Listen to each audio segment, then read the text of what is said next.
अस्सलाम वालेकुम। सेठी से सवाल के साथ मैं हूं सैयद आयशा नाज। मेरे साथ मौजूद हैं नजम सेठी साहब। अस्सलाम वालेकुम। नजम सेठी साहब, जिस दिन से पाकिस्तान ने जवाबी वार किया है या जवाबी ऐलानात किए हैं, जिस तरह के इकदाम भारत ने उठाने का ऐलान किया था उनके जवाब में, उसके बाद से ऐसे लगता है कि भारत वही घिसी पिटी लाइन दोहरा रहा है। उनका मीडिया वही गर्दान गिन रहा है कि हम पानी रोक देंगे, घुस के मारेंगे, कश्मीर ले लेंगे, टुकड़े टुकड़े कर देंगे। इससे ज़्यादा बात नहीं हो रही। ऑफिशियल लेवल पर हमने इससे आगे कुछ भी नहीं देखा। जबकि दूसरी तरफ आज काकुल में पासिंग आउट परेड थी, वहाँ वज़ीर आज़म पाकिस्तान भी मौजूद थे, आर्मी चीफ भी और कैबिनेट के मिनिस्टर्स भी थे। उनके सामने आर्मी चीफ ने दो कौमी नज़रिए की बात की, तो शहबाज शरीफ साहब ने एक ऑफ़र की इंडिया को और कहा कि बेबुनियाद इल्ज़ामात लगाने से कुछ नहीं होगा, तो इसकी हम शफाफ इंक्वायरी करवाना चाहते हैं, किसी भी न्यूट्रल सोर्स से करवा लें ताकि ये बात किसी मंतकी अंजाम को पहुँचे। हिस्ट्री है आपकी इल्ज़ामात लगाने की, वो ख़त्म होना चाहिए सिलसिला। मीनवाइल आज बड़े अरसे के बाद मोहसिन नकवी साहब भी सामने आए और उन्होंने भी दो तीन बड़े बड़े इंकशाफात इंडियन कार्रवाइयों के हवाले से किया और उन्होंने भी यही कहा कि आप ना सिर्फ ये कि इस वाक़े की इंक्वायरी कराएं बल्कि जाफ़र एक्सप्रेस की भी इंक्वायरी कराएं, न्यूट्रल सोर्स से हम करवाने के लिए तैयार हैं। भारत क्या चाहेगा इसके अलावा कि पाकिस्तान इंक्वायरी की ऑफ़र कर दे? क्या माजी में भी ऐसा कभी हुआ तो उसका नतीजा क्या था? अच्छा किया है पाकिस्तान ने ये ऑफ़र की है कि एक न्यूट्रल इंक्वायरी हो जाए। इससे पाकिस्तानी क्रेडेंशियल्स को सपोर्ट मिलती है कि हमारा हाथ नहीं था इसमें। अगर कोई लोकल ग्रुप से या फॉल्स फ्लैग ऑपरेशन था तो वो भी पता चल जाएगा अगर सही तरीके से इंक्वायरी की जाए तो जी। और पाकिस्तान ने ये डिमांड किया है कि न्यूट्रल इंक्वायरी हो। पहली बात यह है कि इंडिया शायद नहीं मानेगा। अच्छा। अगर इंडिया का हाथ है इसके अंदर किसी न किसी स्टेज पे तो वो कभी भी न्यूट्रल इंक्वायरी नहीं मानेगा। तो अगर वो न्यूट्रल इंक्वायरी मान जाता है तो फिर हम समझेंगे कि there is more to it, it's more complicated. अगर पाकिस्तान ये चाह रहा है कि न्यूट्रल इंक्वायरी हो और अगर इंडिया कहता है नो तो फिर इंडिया जो है उसके ऊपर वो गिल्टी है। अगर इंडिया मान जाता है और न्यूट्रल इंक्वायरी होती है तो फिर उसके बाद जिसके ऊपर भी दाग लगेगा वो लगेगा। तो I think this is a good step, मगर मैं नहीं समझता कि इंडिया मानेगा इस बात को। अच्छा। मैं आपको बता दूं क्यों। आपको याद होगा कि जब पठानकोट के ऊपर 2016 में इसी किस्म का हमला हुआ था ऑन इंडियन सिक्योरिटी फोर्सेस, तो उस वक्त भी इल्ज़ाम इंडिया ने पाकिस्तान की लश्कर तैयबा या जिहादी तंजीम जैश मोहम्मद के ऊपर लगाया था जी। उस वक्त की नवाज शरीफ साहब की हुकूमत थी, तो यहाँ ये फ़ैसला हुआ कि हम इंडिया को कहते हैं कि हम आपके साथ तावन करने के लिए तैयार हैं और आप एक इंक्वायरी लॉन्च करें, मगर हम भी उसमें शामिल होना चाहेंगे और आप ओके करें तो हम अपनी एक JIT भेजते हैं आपको। अच्छा। तो एक JIT चली गई थी, इंडिया ने कहा था ले आए आप जी। इंडिया वो श्योर के इसमें अक्रॉस द बॉर्डर से लोग आए हैं जी। तो इंडिया इसलिए श्योर था कि ये फॉल्स फ्लैग ऑपरेशन नहीं है, तो उन्होंने मान ली बात। उन्होंने कहा हाँ भेजें।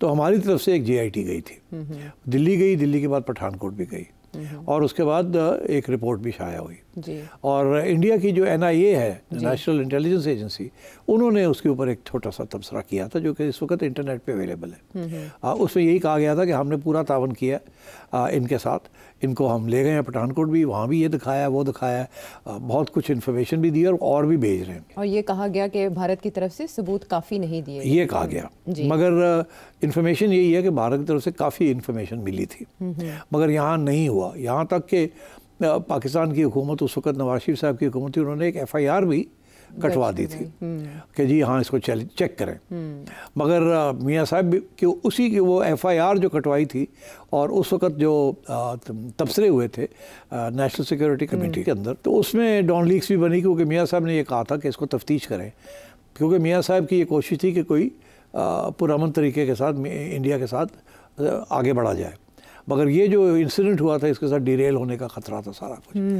मगर उसके बाद खैर आपको पता ही है कि मियाँ साहब की खुद छुट्टी हो गई और वो FIR जो है कहीं भी नहीं पहुंची। तो अगर ऐसी सूरत हाल है तो आज भी पाकिस्तान ने अगर ये कहा है कि हम न्यूट्रल इंक्वायरी कराना चाहते हैं तो वो बात मान लेनी चाहिए, दूध का दूध और पानी का पानी हो जाएगा। मगर मैं इसलिए कह रहा हूँ कि ये नहीं मानेंगे क्योंकि इस वक्त जिस किस्म का वॉर हिस्टीरिया उन्होंने क्रिएट किया हुआ है जी। अगर ये इंक्वायरी शुरू हो जाती है तो वो वॉर हिस्टीरिया ख़त्म हो जाता है और वो जिस वजह से ये सब कुछ हुआ है वहाँ वो नेगेटिव हो जाती है।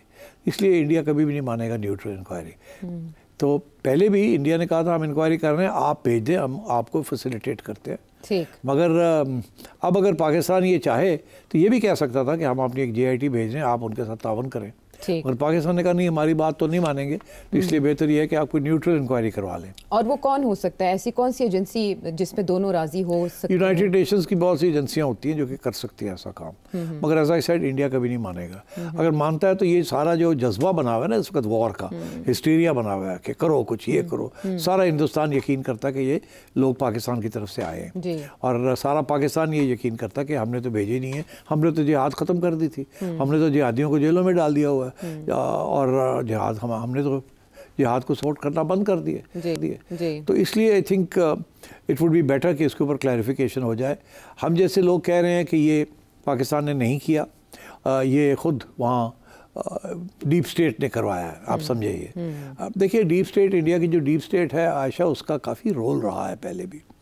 मैंने अपने एक प्रोग्राम के अंदर जिक्र किया था कि 1995 में इसी इलाके के अंदर, अनंतनाग के अंदर, यहाँ एक और भी हादसा हुआ था 1995 में, जहाँ वेस्टर्न टूरिस्ट को किडनैप कर लिया था एक ग्रुप था जिसका नाम था अल फरहान, जिसका तल्लुक हरकतुल अंसार के साथ था। ये भी पहली दफ़ा हमने ये सुने थे नाम, उससे पहले नाम ही नहीं सुने थे, जैसे इस दफ़ा हमने पहली दफ़ा नाम सुना है इसी एक ग्रुप का। जी, TRF। लेकिन उसके बारे में भी एक सामने आया पैगाम कि उन्होंने इनकार कर दिया, उन्होंने कहा हमारा इस हमले में कोई हाथ नहीं, बल्कि ये साइबर अटैक है इंडियन एजेंसीज की तरफ से। अच्छा चले, ये भी होगी जी। अब सूरत हाल ये है कि हम क्यों कह रहे हैं कि ये इंडियन डीप स्टेट की, मैंने पूरा इसके ऊपर प्रोग्राम किया, लोग पसंद नहीं कर रहे। उसमें मैंने एक किताब का भी जिक्र किया जो कि मैडलिन ऑलब्राइट, जो कि अमेरिकन सेक्रेटरी ऑफ स्टेट थी, उन्होंने अपनी एक किताब है the mighty and all mighty, उसके अंदर एक लिखा था कि बिल क्लिंटन ने उन्हें क्या कहा, और बिल क्लिंटन ने काफ़ी सख्त लफ्ज़ इस्तेमाल किए थे। उसके बाद इंडिया के अंदर जब वो किताब छपी तो शोर पड़ गया, क्योंकि बिल क्लिंटन ने बेसिकली ये कहा था मैडलिन ऑलब्राइट के मुताबिक कि हिंदू एक्सट्रीमिस्ट्स ने ये किया है। अब पाकिस्तान तो हिंदू एक्सट्रीमिस्ट नहीं एक्सपोर्ट करता, नहीं करता, तो इशारा बिल क्लिंटन का था इंडियन डीप स्टेट की तरफ, और उसका इशारा बिल क्लिंटन का ये था कि ये टूरिस्ट जो थे ये अमेरिकन टूरिस्ट थे, और वो यही कि वो इंडिया तंग करता है हमें, और हमें जब भी कोई आता है यहाँ तो इंडिया इस किस्म की चीज़ करता है हमारे ऊपर प्रेशर डालने के लिए। तो काफ़ी उन्होंने कोई गाली वाली भी निकाली थी इससे। तो मेरा ख्याल है वो ट्विटर के ऊपर भी अब कुछ वजाहत आई है जो मैंने देखी है, मैंने भी रीट्वीट किया है, क्योंकि मुझे गालियां दे रहे हैं कुछ इंडियंस कि जी आपने गलत बयानी की है। एक्चुअली मैंने गलत बयानी नहीं की। हिंदुस्तान में जब ये किताब में ये बात निकली तो उसके उस वक्त के जो पब्लिशर हैं हार्पर कॉलिंस, उनको ऊपर बड़ा सियासी तौर पर बड़ा प्रेशर आया। उन्होंने फिर वो किताब विड्रॉ करके और उसके अंदर ये लाइनें तब्दील की, हज़फ करके दूसरी लाइनें लिख दी थी, और रिलीजियस फैनेटिक्स कर दिया हिंदू एक्सट्रीमिस्ट की जगह पे। तो वो आज ये कोट कर रहे हैं, एक्चुअली अपनी होमवर्क नहीं किया इन्होंने, होमवर्क करते तो शायद इतनी बिगेटेड किस्म की नेशनलिस्ट रिस्पॉन्स ना करते, मगर चलें वो तो वहाँ इस आज का मूड चल रहा है, जुनून चल रहा है, वो तो मूड है और गाली गलौज चल रही है हर एक के खिलाफ। मैंने तो एक हकीकत बयान की थी कि भाई these are the blocks of building the case. अच्छा, तो अब सूरत हाल ये है कि मेरा नहीं ख्याल, मैं यकीन रखता हूँ कि इसमें इंडियन डीप स्टेट का हाथ है, और इसकी पूरी मैंने बयानियाँ पहले पेश की है। तो इसलिए इंडिया ये हमारा जो मौक़िफ़ है इसको एक्सेप्ट नहीं करेगा, और वो कभी भी कोई इंक्वायरी, वो कहेंगे इंक्वायरी हमारे हम खुद करेंगे। इसीलिए अभी तक उन्होंने इंडियन गवर्नमेंट ने पाकिस्तान का नाम नहीं लिया, मगर सारा जो मीडिया है उसके ज़रिए पाकिस्तान के ऊपर फोकस रखा हुआ है, और ये कहना कि जी जिन्होंने किया हम उनके घरों में पहुंच जाएंगे, हम ये करेंगे, हम वो करेंगे, हम रिस्पांस करेंगे। तो अभी देखते हैं ना क्या रिस्पांस करते हैं, तो वो एक अलग डिबेट है क्या रिस्पांस करेंगे और हमारा काउंटर रिस्पांस क्या होगा। मगर ये मामला जो है ये अब तो कुछ अरसा चलेगा ऐसे ही। ये तो जवाब मुझे मिल गया कि इंडिया एक्सक्यूज़ क्या दे सकता है इस इंक्वायरी के जवाब में, बट वो पुश कर रहा है उनका मीडिया कि पाकिस्तानी गवर्नमेंट इसके बाद कोई नेक्स्ट मौक़िफ़ ले। पाकिस्तानी गवर्नमेंट और क्या ऑफर कर सकती है, या बात बस यहीं तक रुक जाएगी? नहीं, पाकिस्तान गवर्नमेंट ने तो डिनाई कर दिया कि we have nothing to do with it, और ऊपर से ये भी कहा कि अगर आप समझते हैं कि हमारा हाथ है तो इंक्वायरी कर लें, मगर क्योंकि आप हमारे पे एतमाद नहीं करते, हम आप पे नहीं करते, तो कोई न्यूट्रल ले आए, which is fair enough, neutral inquiry कर लें। मगर मैंने आपसे कहा कि अगर इंडियन स्टेट का इसमें हाथ है तो कभी भी इंक्वायरी नहीं करेंगे, न्यूट्रल इंक्वायरी नहीं करेंगे। तो जैसे कल मैंने कहा था कि अदालत के फैसले से पता चल जाएगा कि कहाँ से आए हैं ये पिटीशन और ये कहाँ जाएगी। इसी तरीके के साथ पाकिस्तान का जो मौक़िफ़ है अगर इसको मुस्तरद करता है इंडियन गवर्नमेंट कि हमने न्यूट्रल इंक्वायरी नहीं करेंगे, तो इसका ये मतलब है कि वो इन्वॉल्व हैं। ओके, अब यार बिल क्लिंटन के जो हवाला आपने दिया कि जो उन्होंने कहा वो कोट किया गया उस बुक के अंदर, वो दे सेंस के असल में किसका हाथ हो सकता है। अब डोनाल्ड ट्रंप अमेरिकन प्रेसिडेंट, उनकी तरफ बड़ी निगाहें थी कि वो कोई स्टेटमेंट इस पर देंगे। उन्होंने एक तो 1500 साल पुराना इश्यू से करार दे दिया, उससे जर्मनी जापान का बॉर्डर याद आ गया। हाँ, इमरान खान साहब का जी, और उन्होंने कहा ये खुद ही सॉल्व कर लेंगे आपस में मिलजुल के, ये होता रहता है। इससे क्या मुराद है उनकी कि वो ये जानते हैं इंडियन पैटर्न्स को कि ये उनका डिज़ाइन ही ऐसा है और वो कर ही लेंगे इस तरह से? मेरा नहीं ख्याल डोनाल्ड ट्रंप को खास ब्रीफ मिली है उनको। 1500 साल पुराना मसला है जी। बेवकूफ़ किस्म का जवाब है। ये कह सकते थे कि पार्टीशन से, मगर मेरा ख्याल उन्हें ये भी नहीं पता होगा कि पार्टीशन हुई कब। उन्हें सिर्फ इतना पता होगा कि कश्मीर तो यार पता नहीं कब से सुनते आ रहे हैं, इनकी लड़ाई झगड़े चल ही रहे हैं, तो इससे ज़्यादा उनको नहीं पता। कोई उनकी ब्रीफिंग नहीं हुई, कोई उन्होंने तवज्जो नहीं दी। अब वो ये किसी की साइड नहीं लेना चाह रहे। वो टेररिज्म को तो सारे कंडेम करते हैं, मगर इंडिया बड़ा मायूस होगा कि आज डोनाल्ड ट्रंप ने, पहले भी वैंस ने भी कुछ नहीं कहा, इंडिया में होते हुए उन्होंने कुछ नहीं कहा, और सवाई है कि जी ज़ाहिर है टेररिज्म को कंडेम करते हैं। अभी किसी बैरूनी मुल्क ने इंडिया का साथ नहीं दिया इसके कि पाकिस्तान की तरफ से ये हुआ है। तो इसलिए मैं समझता हूँ कि इंडिया बड़ा मायूस होगा कि डोनाल्ड ट्रंप ने भी इस किस्म की बात की है, जो बेसिकली एक इग्नोरेंट प्रेसिडेंट की बात है। ये उसी तरीके की बात है कि मुझे याद है कि जब जनरल मुशर्रफ ने ऐसे पावर सीज़ किया था, तो उस वक़्त भी किसी ने उस वक़्त के प्रेसिडेंट को पूछा था कि ये मुशर्रफ है सीज़ पावर, प्रेसिडेंट बुश थे। अच्छा। तो इसके बारे में आपको क्या पता है? तो प्रेसिडेंट बुश को भी नहीं पता था कि ये प्रेसिडेंट मुशर्रफ कौन है। बाद में बड़ी दोस्ती हो गई। और ये जो है साहब ट्रंप साहब ये कहते हैं मैं तो दोनों लीडर्स को बड़ी अच्छी तरह जानता हूँ, ये है वो है। उन्हें पूछ लें कि जनरल आर्मी चीफ का पूरा नाम क्या है तो उनको नहीं पता होगा। Let me tell you this. और नरेंद्र मोदी का भी मेरा ख्याल नाम उन्हें सिर्फ मोदी पता होगा, नरेंद्र नहीं पता होगा। तो this is the way the Americans are. तो आई थिंक बड़ी अनफॉर्चुनेट सिचुएशन है from the Indian point of view कि उनके लिए हमायत नहीं दी अमेरिका ने। राइट। और मीनवाइल सऊदी अरेबिया और ईरान का एक्टिव होना और कॉल करना और बात करना डिफ्यूज़ करेगा सिचुएशन को? नहीं करेगा, because India will not accept it. Okay. देखिए ना, उन्होंने कहा कि हम we are ready to play a role. Iran ने भी कहा है, सऊदी अरेबिया ने भी कहा है, ठीक है। और India is close to Iran and to Saudi Arabia, मगर इंडिया ने कोई जवाब नहीं दिया। इंडिया जवाब नहीं देगा, मगर अगर वो रोल प्ले करेंगे तो ये सारा जो एटमॉस्फेयर है ये ठंडा हो जाएगा ना। ये बिल्कुल जिसे कहते हैं ना, ये सारी जो ड्रामा हो रहा है इंडिया के अंदर, ये तो रातों रात जो है डिफ्यूज़ हो जाएगा कि वो आ गए जी, वो ये हो गया जी, वो हो गया जी। India doesn't want to discuss anything with Pakistan. India doesn't want to defuse the situation. India doesn't want to have a neutral inquiry. Method to madness. Well, so इससे अंदाज़ा होता है कि भारतीय जो इरादे थे, जो टारगेट्स उन्होंने अचीव करने थे, अभी तक वो अचीव नहीं कर। इनमें थोड़ा चेंज की ज़रूरत है, ये इंडिया को महसूस। मगर एक बात मैं कहना चाहूँगा, अगर टाइम है तो। जी जी। तो बात ये है कि एक पॉइंट और है। क्या? अगर ये तो खैर इन्होंने ये बात कही है ना, इन्होंने ये कहा कि हम जाफर एक्सप्रेस की भी इंक्वायरी जो है वो भी हम कहते हैं न्यूट्रल एक्सपर्ट कर लें। अब वो भी बड़ा इंटरेस्टिंग है कि इनकी तरफ से अग्रीड है कि न्यूट्रल एक्सपर्ट कर लें। इसका ये मतलब है कि ये कन्विंस्ड हैं कि इंडिया में इसका हाथ है, फुटप्रिंट इंडिया का निकलेगा। अगर तो ये अपनी इन्होंने दो बातें कर दी ना, एक ये कि इसकी इंक्वायरी कर ले न्यूट्रल, तो इसकी कॉन्फिडेंस के साथ बंदा कहता है न्यूट्रल ले आओ, उनको पता है कि इसमें इंडिया का हाथ है। उधर वो कह रहे हैं कि आप कर लें, उनको वो कभी नहीं करेंगे बिकॉज उनको पता है हमारी डीप स्टेट का हाथ है, तो we don't want it coming out. तो ये I think this was a good initiative by Pakistan. पहले दिन ही कर लेते तो would have been even better, मगर अच्छा किया इन्होंने ये बात कर दी। और मैं ये समझता हूँ इस बात को हर रोज़ दोहराना चाहिए, और इसको एक इंटरनेशनल लेवल पे जाना चाहिए कि हम डिमांड करते हैं कि they should be an international inquiry. हमारे ऊपर बड़े संगीन किस्म के इल्ज़ाम लगे हैं, and we demand that they should be an international inquiry. और सिर्फ ये नहीं, वो भी जो टेररिज्म पाकिस्तान में हो रही है और जो इंडिया में हो रही है, तो इस सब चीज़ के ऊपर यूनाइटेड नेशंस एक कमेटी बनाए और इंक्वायरी करें, और दोनों हम पूरा ताउन करने के लिए तैयार हैं। और फिर देखें इंडिया क्या कहता है। रोज ये मौक़िफ़ दोहराना चाहिए और इस पे भारत को जवाब देने पर कि कहीं ना कहीं तो आप शिकंजे में आएंगे जब आप इस तरह के इल्ज़ाम लगाएंगे। वापस आते हैं ब्रेक के बाद।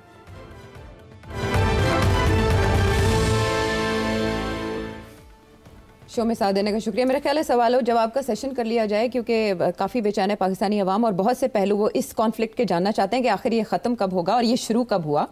कराची से Abdul Wali Khan. Pahalgam false flag operation के हवाले से जो आपके दो शोज हुए थे, दोनों मैंने देखे। आपने तमाम पहलुओं पे तकरीबन अच्छे से रोशनी डाली है। तारीख का तालिब इल्म होने के नाते मैं आपसे ये पूछना चाहता हूँ कि पाकिस्तान और भारत के माबैन तलखी जो है, ये कॉलोनियल लेगेसी का बोझ है जिसे वो उतारने में नाकाम हो चुके हैं, या फिर ये तकसीम मुग़ल इरा के इक़दामात हैं जिसे पाटना तकरीबन नामुमकिन हो चुका है। तो बराए करम तफसील की रोशनी डालिए ताकि तमाम पहलुओं से आगाही हो सके। जी मेहरबानी। तारीख़ का सवाल है, मैं मुख्तसर बात करता हूँ क्योंकि ये तो इसमें तो बहुत सीरियस एकेडमिक वर्क भी किया गया है on all sides of this issue. देखिए, हिंदू मुस्लिम क्लैशेस तो मुग़लों के दौर में भी थे, कम्युनलिज़म इंडिया में हमेशा थी, मगर ये बरतानिया जब राज कर रहा था यहाँ हिंदुस्तान में तो सबको पता है कि उनकी डिवाइड एंड रूल पॉलिसी थी in order to consolidate power. तो वो डिवाइड एंड रूल पॉलिसी के अंदर कम्युनलिज़म को शय मिली और Hindu Muslim from time to time rioting भी होती रही। सो ये मुग़लों के दौर से लेके आज तक कम्युनलिज़म रही है, मगर अकबर के दौर में ये कम थी और औरंगज़ेब के दौर में ये ज़्यादा थी। और वो आपको पता ही है, और अकबर को क्यों पसंद किया जाता है, बिकॉज़ वो कहते थे कि हर मज़हब जो है उनके लिए इक्वली प्यारा है, और औरंगज़ेब जो थे वो इस्लाम पसंद थे। तो इसलिए इंडिया में औरंगज़ेब के ख़िलाफ़ काफ़ी महाज है। आजकल भी आप देख रहे हैं वो किस किस्म की बातें होती हैं वहाँ।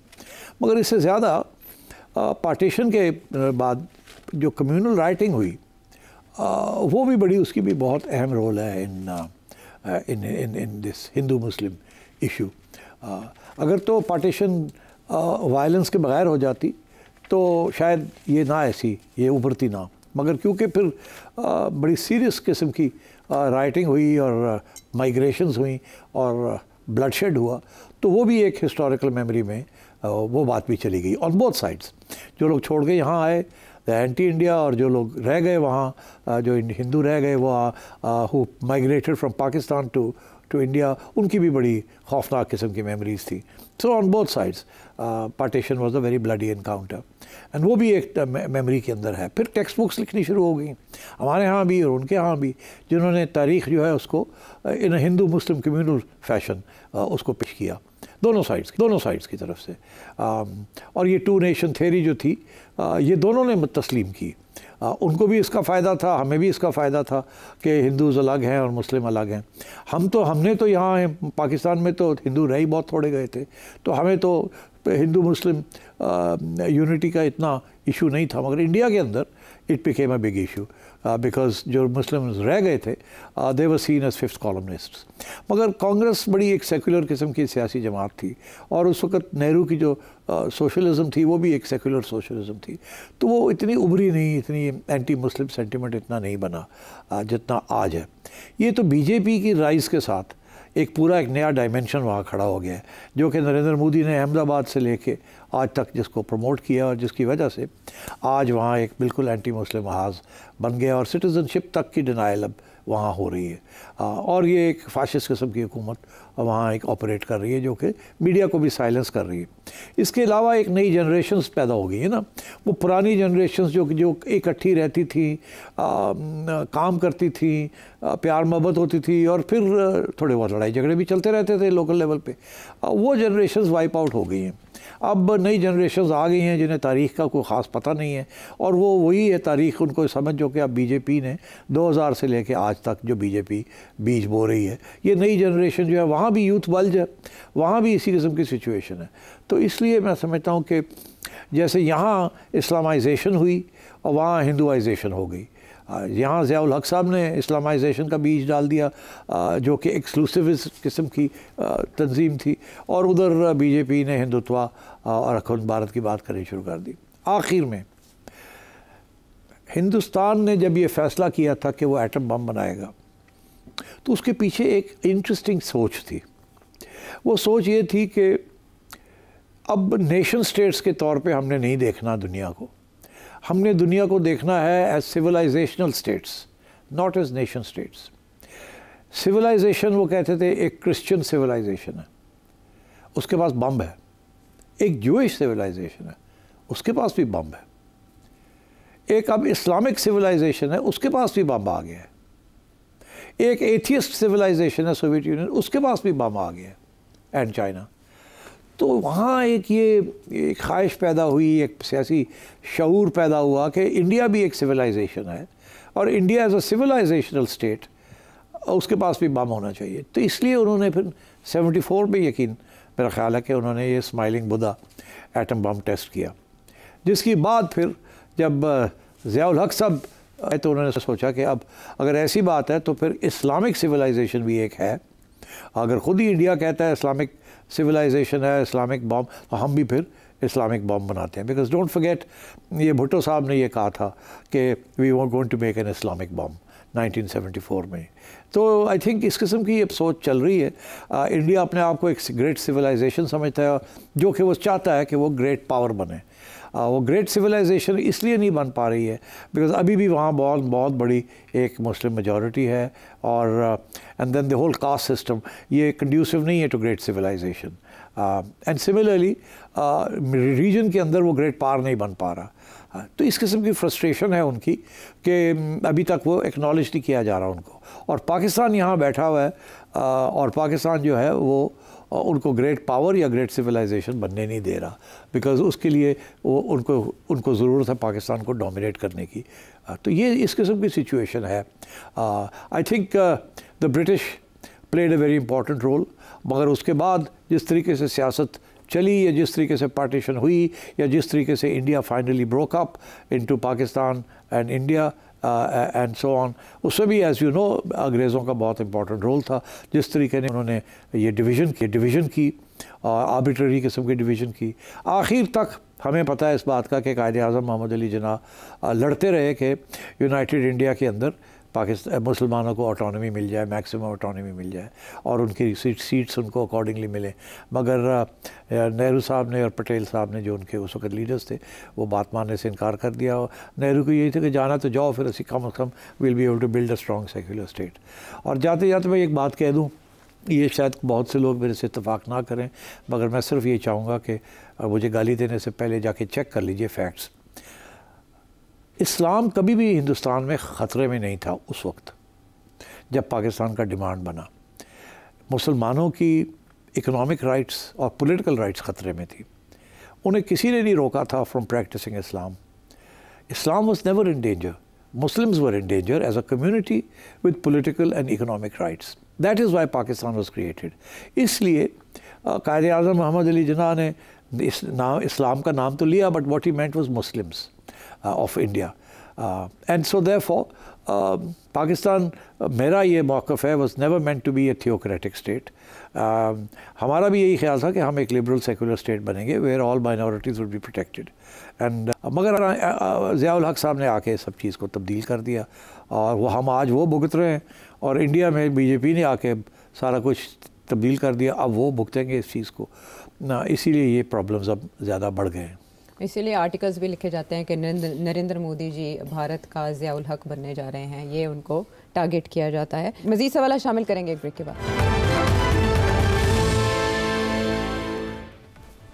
Welcome back to the show. रब चौधरी अरशद फैसलाबाद से 2019 में 370A को ख़त्म करके कश्मीर को हड़प करने के बाद ऐसा लगता था कि ये मसला अब ब्रूट फोर्स के जरिए हल हो चुका है। क्या आपको नहीं लगता कि पहलगाम ड्रामे की वजह से कश्मीर का इशू फिर से बैनुल अक़वामी शाह सुर्खियों में आ चुका है? क्या ये ड्रामा मोदी के लिए डबल एज सॉर्ड साबित नहीं होने जा रहा है? जी मेहरबानी, बड़ा अच्छा सवाल है। डबल एज सॉर्ड, देखिए मेरा तो ये मौक़िफ़ है कि इंडिया डीप स्टेट ने इसको मैनिपुलेट करके करवाया है, और उसका मकसद यही था कि अमेरिका को पाकिस्तान के ख़िलाफ़ करना और इंडिया को स्ट्रेंथन करना। मगर अभी तक तो वो बैकफायर कर गया, अभी तक तो वो बात नहीं बन रही। कोई फ़र्क नहीं पड़ता इंडिया की आवाम जो है वो क्या सोचती है, वो इंडियन आवाम का कोई अहमियत नहीं है इन दी इंटरनेशनल अरीना। अगर इंटरनेशनल कम्युनिटी उनको सपोर्ट नहीं करती तो दे मीनिंगलेस, वो खुद ही अपने घर में शोर डाले हुए, डजंट मैटर। जब तक पाकिस्तान को आइडेंटिफाई करके क्रिटिसाइज़ नहीं किया जाएगा by name by the international community, उस वक्त तक नरेंद्र मोदी का जो मौक़िफ़ है वो तस्लीम नहीं किया जाएगा और उसका मकसद हासिल नहीं होगा। अब आइए डबल एज सॉर्ड। देखिए ये तो बात आपने बड़ी इंटरेस्टिंग की है। ये काश के पाकिस्तान की हुकूमत को भी इस बात का एहसास हो कि इसको अपने एडवांटेज में कैसे टर्न किया जा सकता है। ये बड़ा अच्छा कदम उठाया उन्होंने आज, जिसमें तो उन्होंने कहा कि हम चाहते हैं कि न्यूट्रल एक्सपर्ट जो है वो आए और वो आके इंसिडेंट्स ऑफ टेररिज्म ये वाला और जो पाकिस्तान में हाल ही में हुआ है जाफर एक्सप्रेस का, दोनों को इन्वेस्टिगेट करे। आई थिंक इनको चाहिए कि यूनाइटेड नेशंस में भी और हर जगह पे प्लेटफॉर्म के अंदर इस चीज़ को उछालें। जितना ज़्यादा उछालेंगे उतना ज़्यादा इनका केस जो है वो मजबूत होगा। और इसके साथ साथ जाफर एक्सप्रेस के बारे में जिसका जिक्र मोहसिन नकवी साहब ने आज किया है कि हमारे पास कुछ एविडेंस है कि BLA के लीडर्स जो हैं वो इंडियन ऑफिशियल्स को खुफिया तौर पे मिलते रहे हैं, ये ओपनली भी मिलते रहे हैं। अगर ऐसी बात है, इनके पास एविडेंस है, तो दे शुड प्रेजेंट इट। वो एविडेंस को प्रेजेंट करना चाहिए, पूरा डोसियर तैयार करना चाहिए।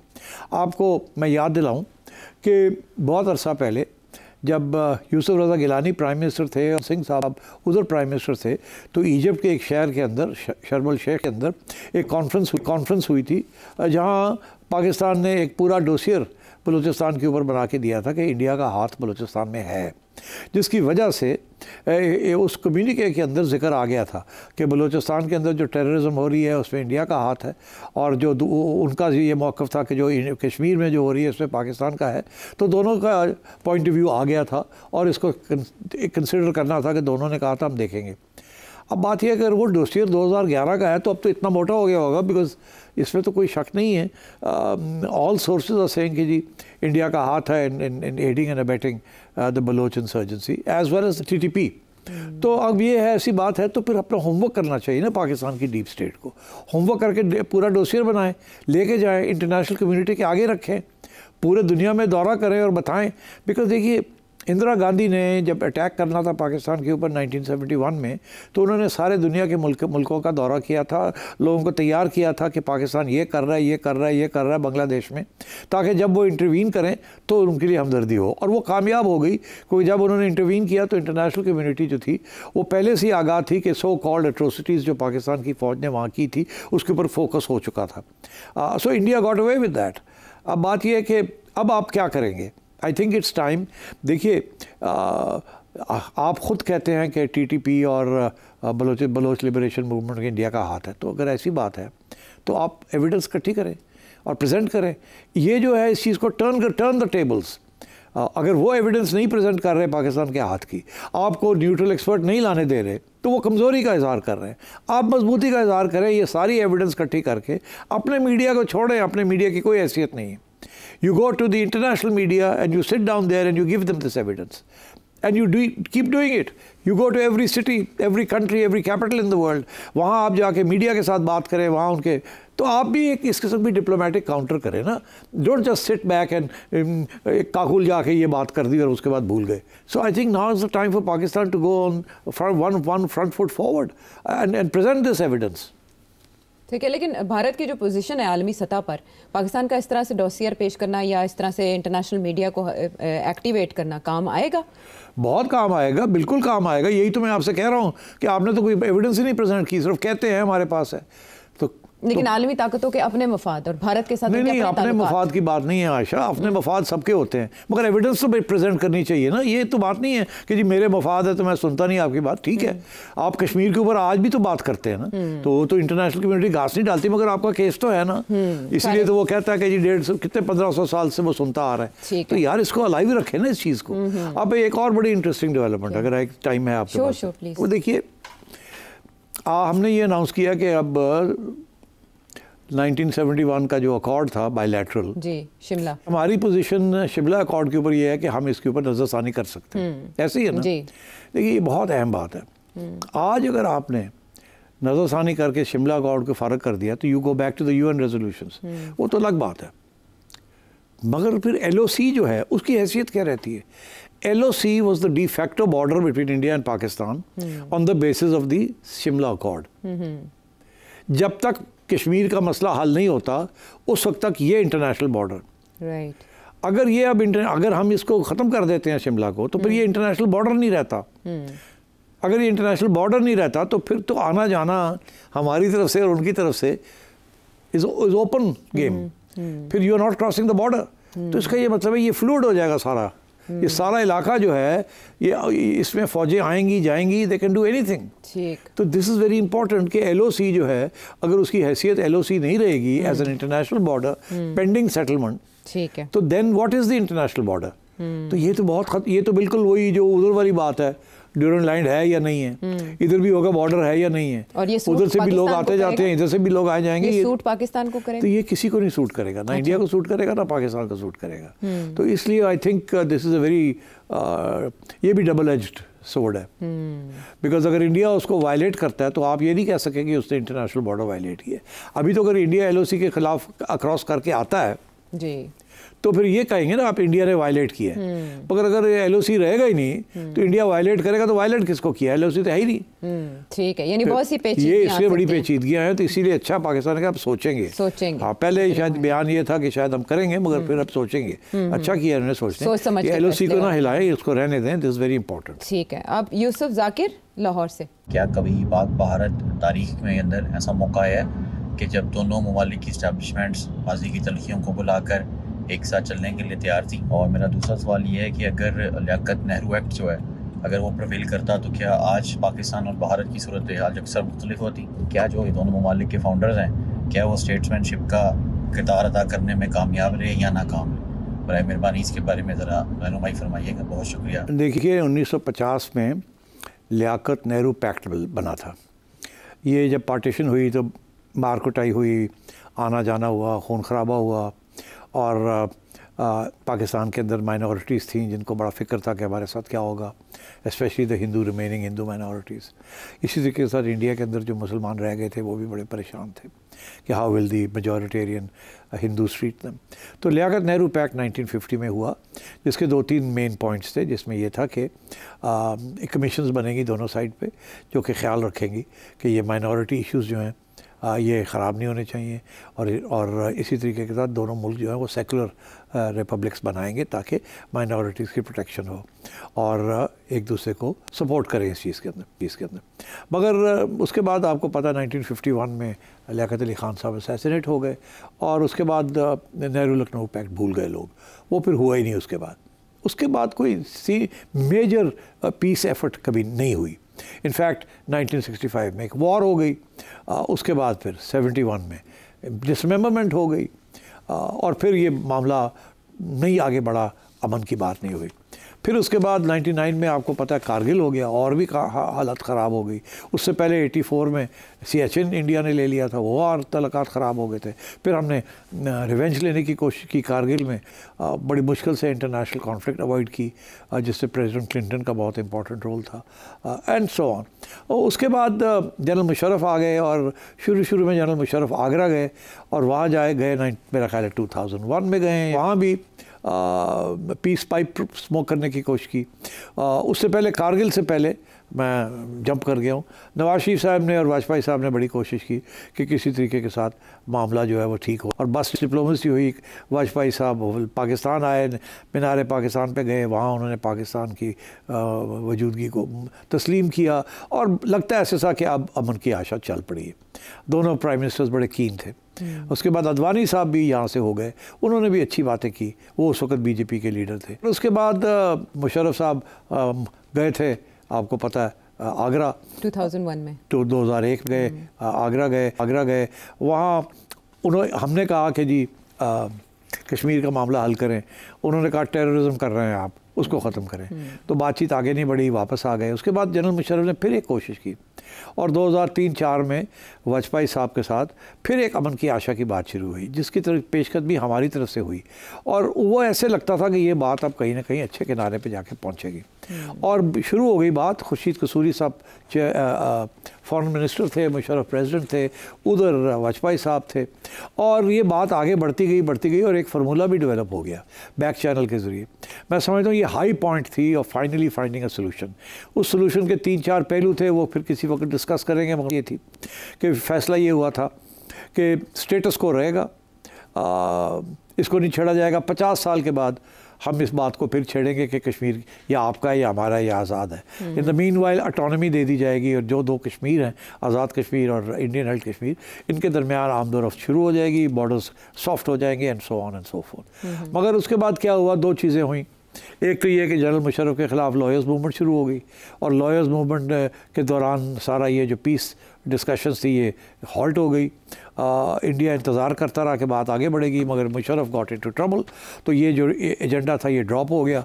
उसके बाद मुशर्रफ की छुट्टी हो गई, उसके बाद वाजपेयी साहब भी फारग हो गए, तो ये एजेंडा गया नहीं कहीं। उसके बाद फिर आपको पता ही है कि देन मुंबई हैपेंड, और 2008 में मुंबई हुआ। जैसे ही मुशर्रफ साहब गए उसके 3 महीने के बाद 2008 में मुंबई हो गया, जिसके बाद तो खैर बिल्कुल इस सारे सूरत हाल तब्दील हो गई। इंडिया ने आज तक वो नहीं भूले, और वो एक बहुत बड़ा ज़ख़म है उनकी साइकी के ऊपर, जिसकी वजह से ये सारे मसले चल रहे हैं अभी तक। ठीक है, अमन और जंग के दरमियान ये सांप सीढ़ी का खेल जारी रहा है, जिसकी एक तारीख़ है और आपने सरसरी से ये जानी। इसके अलावा अमित जी लखनऊ से आपके सवाल का बहुत शुक्रिया। मुनीर डोगर मलेशिया से, कासिम याकूब राजा इंग्लैंड से, सैयद सभी टोरंटो से, आप जो सेठी साहब से जानना चाह रहे थे, कोशिश करेंगे आने वाले वक्त में रफ्तार को साथ मैच कर सकें। सवाल मज़ीद पूछना चाहें इस नंबर पर भेजें। अगले प्रोग्राम तक के लिए इजाज़त दें।